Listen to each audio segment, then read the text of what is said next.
Welcome to this inset training all about sensory processing difficulties. So on this training, I'm going to be teaching you all about how we can understand and recognise certain characteristics or behaviours relating to our students that may have sensory processing difficulties.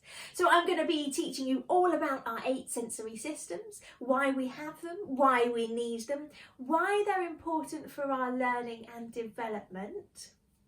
I'm going to be teaching you specifically what sensory processing disorder is and how we can then recognise characteristics that relate to it. And often these characteristics we may misunderstand as behaviours, so I'll help us to clarify that a bit better. We're also going to be looking at student profiles, so why you may see some of your students behaving in the way that they do in the classroom.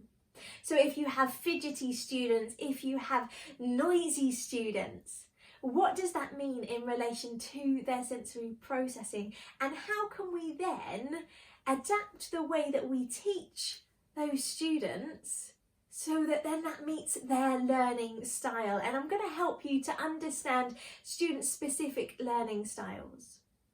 So whether you are in primary, secondary or further education, this training will be relevant to you. So we are going to be really getting to understand the sensory importance to our learning.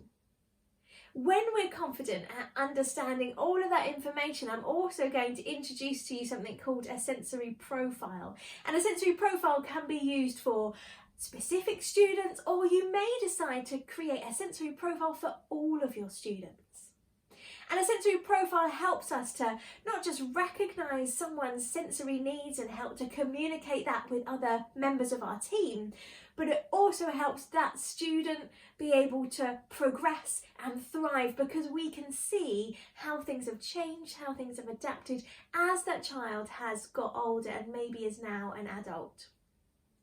It's also a really great tool to be able to pass on to place as that child or young person or adult moves location throughout their education career. So you can choose how you present this training. You may present this training all in one chunk and your staff are all going to learn together.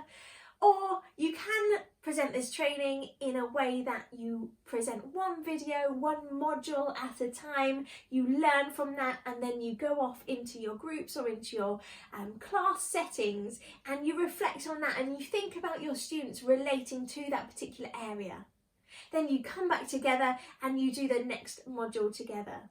So I've created this training to be flexible to meet your requirements in regards to training, whether you're accessing it for an hour after school or whether you're doing it as a whole team group training.